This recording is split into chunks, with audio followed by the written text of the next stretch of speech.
Hello. All right, so this video is going to be about minimalism.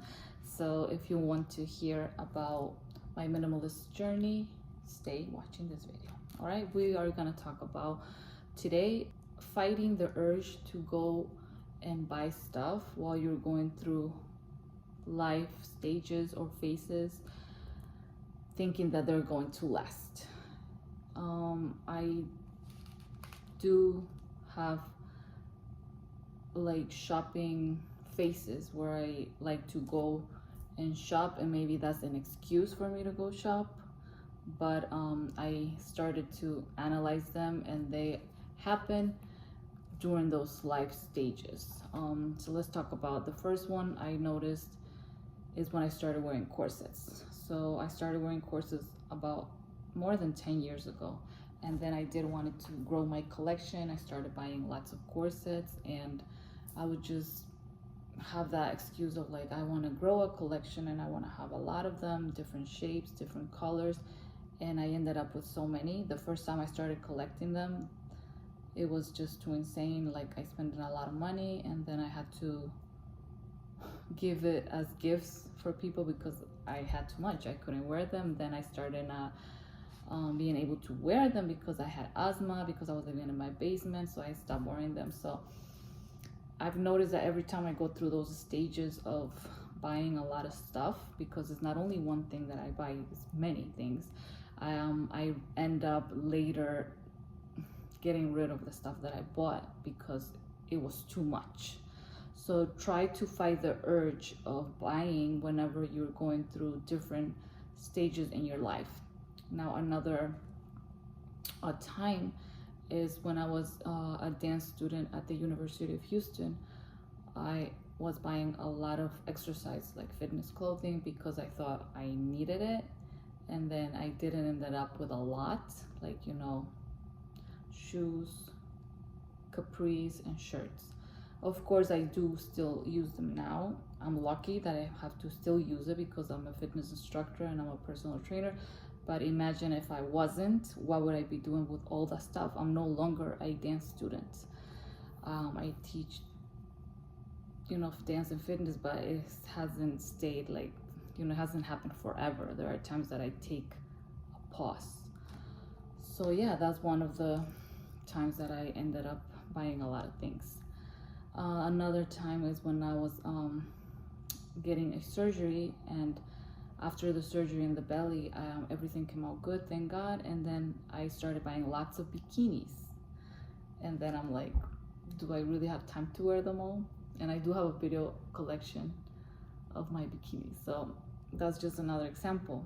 I don't go to the beach or the pool all the time. Now, why would I get so many, Another time is that I bought a lot of plants, and I fell in love with plants, all the species and everything, and then I sold them, almost all of them. So this is just to like give you an example of like stuff that you buy in different phases of your life, that once the urges or like the temptation or the excitement goes away, then you end up with a lot of stuff, and you're like, what do I do with all of this, So I'm just giving you examples. There was another time that I was also an aqua instructor, one of the worst positions ever, because the pool where I was teaching, it was like 100 degrees, and I'm not really a cardio person, and it was just torture.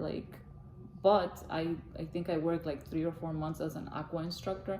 I ended up buying lots of like little shirts, like tank tops. I bought a lot of shorts because I needed it. I was really, really hot. So I was like, I'm gonna just buy a lot of like little shorts and tank tops, so that will help me, stay cool. But did I really needed that? No, the answer is no, you didn't. You just needed to get out of that class and teach, yoga or anything else. So yeah, that's like, I can give you more examples of like whenever I go crazy buying, it's kind of like those phases wherever I'm doing something, or when I became a personal trainer. I love being a personal trainer, and the first day that I became one, when I started working, I went to Ross, I think, or Academy Sports with my mom. I don't know where I went, Marshalls, but I went with my mom, and I was like, oh, I love being a personal trainer. I'm gonna buy a lot of those the bags that you put on your waist. What are those called? But yeah, I don't want to make this video longer thinking of the name of the purses, but I bought a lot because I use that to put like my pens, or sometimes I put the book of the clients on my purse, and I just need that, because I don't want to leave my stuff around in the gym. So they're little, they're like this, and I bought like, how many do I have? I have like 6. And if you're asking me if I'm using them, I just use like 2 that are my favorite, and I've been a personal trainer for like a long time already, and I haven't even used the other ones. But yeah, there's just examples. It's like every time that like I'm going through a phase, or I'm doing a new thing, being a personal trainer, being an aqua instructor, being a dance student, or like, oh, I forgot to tell you this, even when I became a middle school teacher, I went crazy buying like professional dresses. Like, I was like, hey, I'm gonna go buy dresses. And the reason is because you think that you're gonna stay in that position forever, and it's not like that. Unless you really want to, like you're really fighting for that, unless that's your passion. But there are times that you plan, and then life happens, and things that don't go the way that you thought they were gonna go. So for me, like, I'm gonna stop, purchasing things whenever I'm going through a phase in my life, or whenever how do I say this? Whenever I am going through something. Let's say if I become, I don't know, I start cooking, like a lot. I'm not gonna go crazy buying cooking or kitchen utensils just because I started cooking. Or let's say I start a new hobby, or let's say I do a new sport. I feel like everything that happens in my life, I'm always finding reasons to go buy, and that's not right, because it's like whatever happens in my life, or let's say I get a bird as a pet, let's say I get an iguana as a pet, I feel like I'm gonna start buying, and that's just excuses for me to go buy.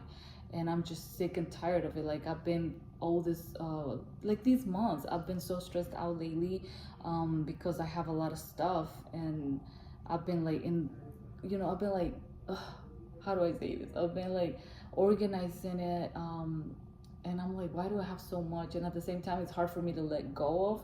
So that's why, being a person that likes stuff, that feels like, it makes me happy to have a lot of stuff. At the same time, such a struggle fighting to be a minimalist, because I'm trying to see my behavior, analyze it, and then try to do things to prevent accumulation of things, just like what I'm saying right now. Like, I have to stop buying in different stages of my life. Let's say I become a mother.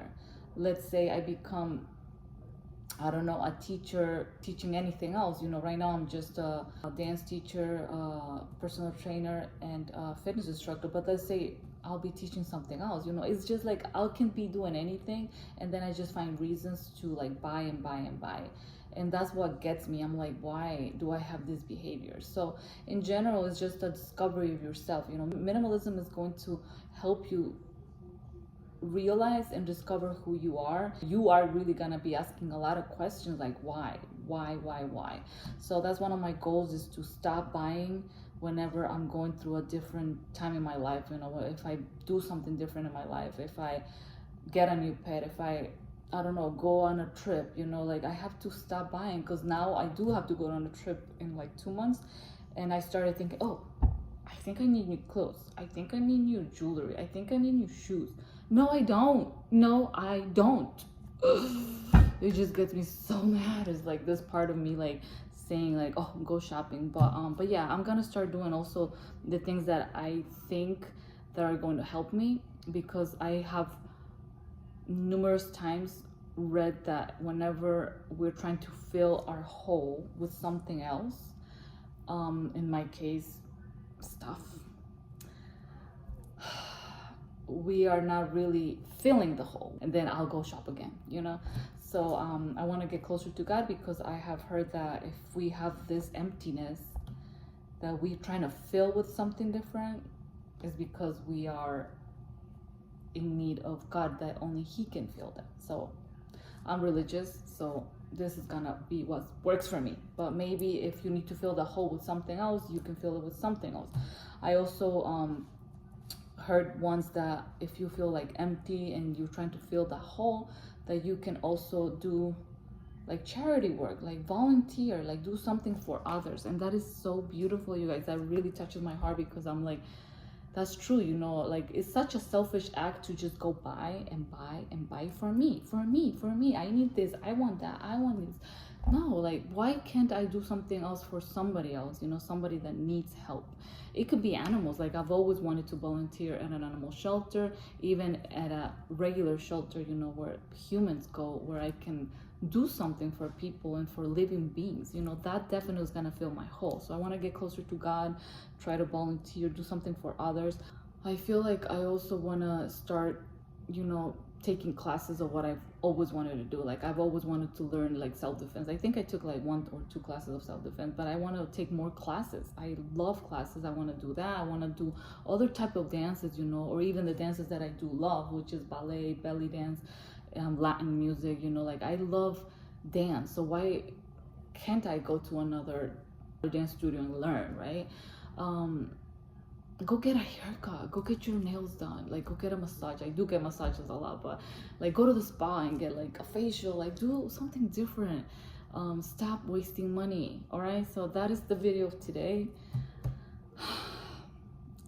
I will see you on my next minimalist video, guys. Have a wonderful day.